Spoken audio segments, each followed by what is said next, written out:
ላውረን ማክሎስኪ የሃይ ስኩል ትምህርቷን ካጠናቀቀች በኋላ በዩታ ዩኒቨርሲቲ የስኮላርሺፕ አግኝታ ከ20,000 በላይ ተማሪዎችን የሚያስተዳድረው ዩኒቨርሲቲን ለመቀላቀል መግቢያ ቀኗን ትጠባበቃለች። ሴፕቴምበር 2015 ዓ.ም ላውረን ወላጆቿ ጋር በመሆን በዩኒቨርሲቲው ካምፓስ ውስጥ ተገኝታለች።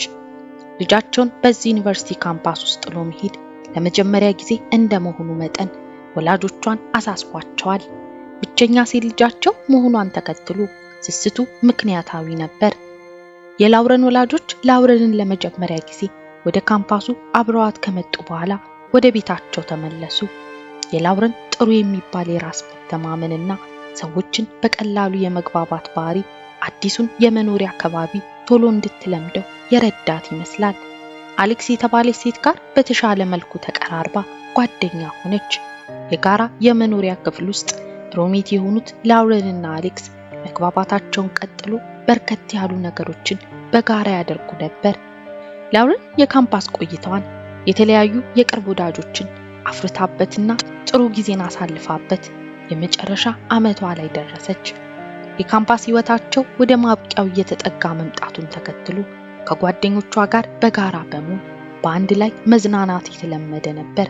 ሴፕቴምበር 1 2018 ዓ.ም ታዲያ ቅዳሜ ምሽት ላይ ከቅርብ ጓደኛው አሌክስ ጋር በመሆን ወደ አንድ የምሽት መዝናኛ ቦታ ያመራሉ። ቦታው ላይ ሲደርሱ መግቢያው በር ላይ የመዝናኛው ቦታ የደህንነት አባል ያስቆማቸዋል። ሰውየው እጅግ ግዙፍ ሲሆን አቀራረቡ ግን ፈገግታ የተሞላበትና የሚማርክ አይነት ነበር። ይህ ሰው ላውረንና አሌክስን ፈገግታ በተሞላበት ሁኔታ ሰላምታ አቅርቦላቸው ሻውን ፊልድስ እንደሚባል ራሱን ገልጾ ላውረንና አሌክስ ወደ ውስጥ ገቡ።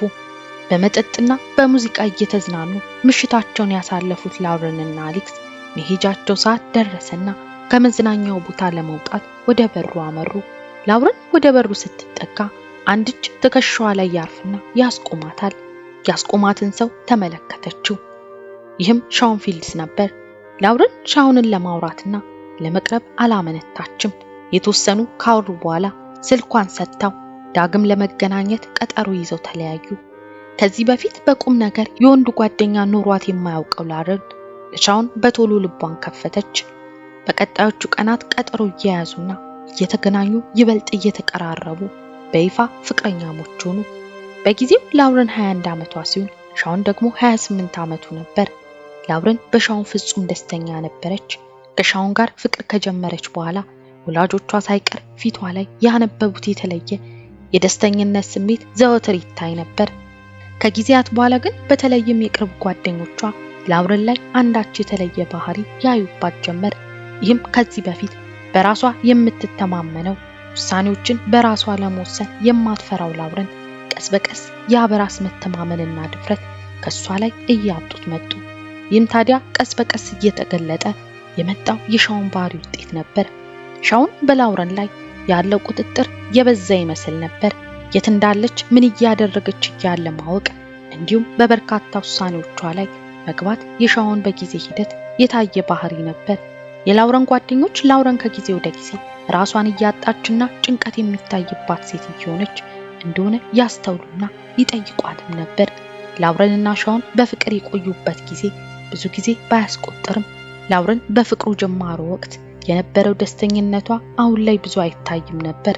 ይባስ ብሎ ላውረንን በድንጋጤ አድርቆ የሚያስቀር አንድ አጋጣሚ ተፈጠረ። እሱም በአንድ አጋጣሚ ያገኘችውን የሻውንን መታወቂያ አንስታ ተመለከተችው። ፎቶ በትክክል እራሱ ነው። ነገር ግን ስሙ ሻውን አይልም። ሜልቪን ሮላንድ መታወቂያው ላይ የሚታየው ትክክለኛው ስም ነበር። እድሜውም 28 ሳይሆን 37 ዓመት ነበር። በዛ ሰዓት ላውረን ምን አይነት ስሜት ሊሰማት እንደሚችል ማሰብ ቀላል አይደለም። ፍቅረኛዬ ብላ አብረው ያለችው ሰው በውሸት ማንነት እንደቀረባት ማወቅ ለሷ እጅግ የሚያም ነበር። ከዚህም በመቀጠል ላውረን ያደረገችው ነገር ይህ በሐሰት ስሙ ሻውን ነገር ግን በትክክለኛ የመታወቂያ ስሙ ሜልቪን ሮላንድ የተባለው ሰው ማን ነው የሚለውን ማጣራት ነበር።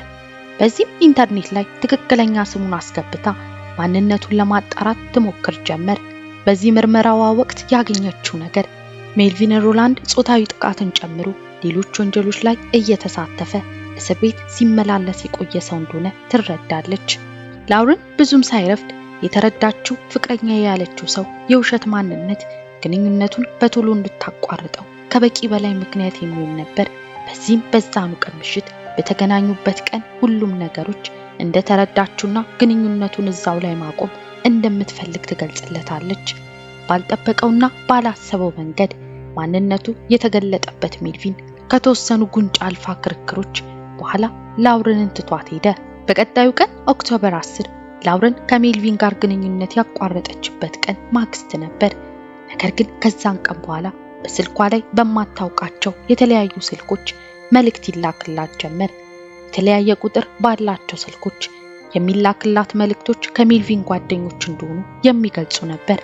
መልእክቶቹ ሜልቪን የመኪና አደጋ ደርሶበት እንደሞተ በዚህም ቀብር ስነ ስርዓቱ ላይ እንድትገኝ የሚገልጽ ሐሳብ ያላቸው ነበሩ።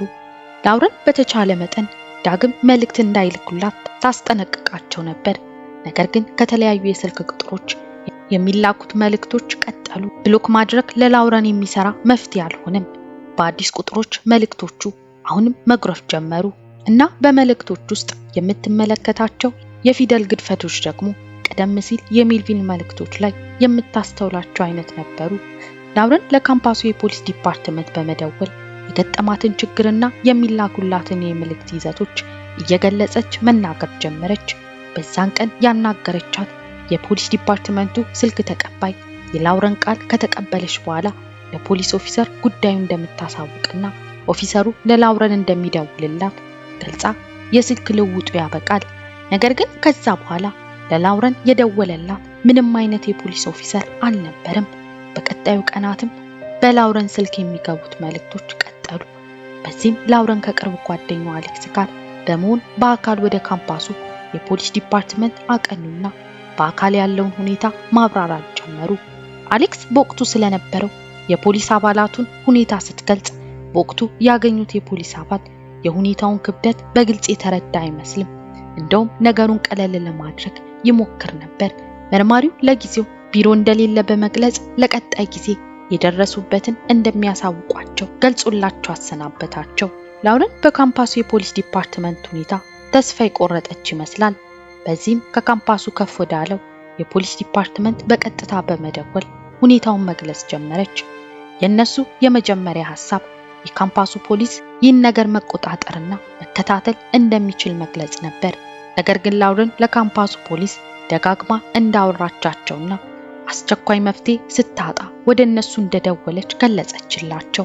በላውረን ሐሳብ ከዚህ ቀደም የነበረው የሜልቪን የወንጀል ሪከርድና አሁንም በሷ ላይ እያደረሰ ያለው ነገር በፖሊስ ቁጥጥር ስር ያውለዋል የሚል ነበር። ነገር ግን ነገሮች እሷ ባሰበችው ፍጥነት ሳይጓዙ ቀናት አለፉ። ሜልቪንና ላውረን ከተለያዩ ከ10 ቀናት በኋላ ግን ታዲያ በደህንነት ካሜራው ላይ አንድ ሰው ዴድፑል ከተሰኘ ፊልም ላይ የወሰደውን የአንድ ገጸ ባህሪ አለባበስ አድርጎ በግልጽ ሲራመድ ይታያል። ይህ በካምፓስ ውስጥ በግልጽ ፊቱንና መላ ሰውነቱን በፊልም ገጸ ባህሪው ልብስ ሸፍኖ የሚንቀሳቀሰው ሰው ማንም ሳይሆን ሜልቪን ነበር። አንድ በእጁ ላይ ያንጠለጠለው ቦርሳ ውስጥ ደግሞ ሽጉጥ ነበር። ከ3 ቀናት በኋላ ሜልቪን በድጋሚ በደህንነት ካሜራው ላይ ታየ። አሁንም ያንን ቦርሳ በእጁ እንዳንጠለጠለ ነበር። በዚህ ጊዜ ግን ምንም አይነት ፊቱን የሚሸፍን ልብስ አላደረገም ነበር። በዚህ ሰዓት ማንን እየተጠባበቀ እንደሆነ ግልጽ ነበር።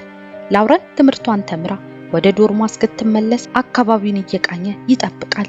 በዛው ቀን ላውረን የዕለት ትምህርቷን ጨርሳ ወደ ዶርሟ ተመለሰች። ሁሌም እንደምታደርገው ከወላጆቿ ጋር በስልክ ታወራለች። በዚህ ሰዓት ግን ወላጆቿ አንዳች ከፍ ያለ የጩኸት ድምጽ መስማት ጀመሩ። ብዙም ሳይቆይ ስልኩ ተቋረጠ። ወላጆቿ በድንጋጤ ደጋግመው ቢደውሉም ስልኩ አይነሳም።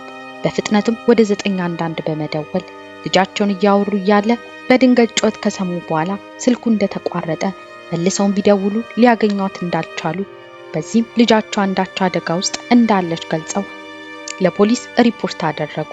ከዛን ቀን በኋላ ላውረን የገባችበት ቦታ ሳይታወቅ ተሰወረች።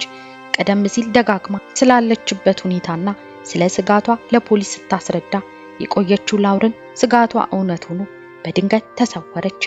ፖሊስ ታዲያ ከረፈደ በኋላ የወጣቷን ሕይወት ከአደጋ ለማዳን መጣደፍ ጀመረ። የመጀመሪያ ደረጃ ተጠርጣሪ የሆነው ሜልቪንን ፍለጋ ፖሊስ የደህንነት ካሜራዎችን ጨምሮ የተለያዩ ለፍለጋው የሚረዱትን መረጃዎች ማሰባሰብ ጀመረ። ከተወሰነ ጊዜ በኋላ ፖሊስ ሜልቪን ያለበትን ቦታ ደረሰበት። በሰዓቱ ታዲያ ሜልቪን ለማምለጥ ሩጫን ጀመረ። ፖሊስ ከኋላ እየተከተለው ሜልቪንን በቁጥጥር ስር ለማዋል ጥረቱን ቀጠለ። አንድ ቦታ ላይ ሲደርሱ ሜልቪን የመጨረሻ ሙከራ የሆነውን ፖሊሶች ላይ መተኮስ ጀመረ። ለዚህም ምላሽ ፖሊሶቹም በሜልቪን ላይ መተኮስ ጀመሩ። በዚህ የተኩስ ልውውጥ ታዲያ ሜልቪን በተተኮሰበት ጥይት ህይወቱን አጣ። ኦክቶበር 22 ላውረን ትማርበት ከነበረው ዩኒቨርሲቲ ለወላጆቿ ይደወላል። ይህም ታዲያ ላውረን ሞታ መገኘቷን የሚገልጽ ነበር። ይህ ለወላጆቿ እጅግ ልብ የሚሰብር አጋጣሚ ነበር። በተደጋጋሚ ለህይወቷ እየሰጋች እንደነበር ስትገልጽ የነበረችው ላውረን በመጨረሻም መሞቷ እውነት ሆነ። ውድ ቤተሰቦቼ ለዛሬ ያዘጋጀሁት ቪዲዮ ይህን ይመስል ነበር። እናንተስ በዚህ ታሪክ ላይ ምን ሐሳብ አላችሁ? ሐሳባችሁን ኮሜንት ላይ አሳውቁኝ። ለዚህ ቻናል አዲስ ሆናችሁ ሰብስክራይብ እያደረጋችሁ ተቀላቀሉ። ቪዲዮ ከተመቻችሁ ላይክ በማድረግ እንዲሁም ሼር እያደረጋችሁ ለሌሎች እንዲደርስ አግዙኝ እያልኩኝ በሌላ አዲስ ታሪክ እስክንገናኝ ድረስ ቸር ቆዩልኝ።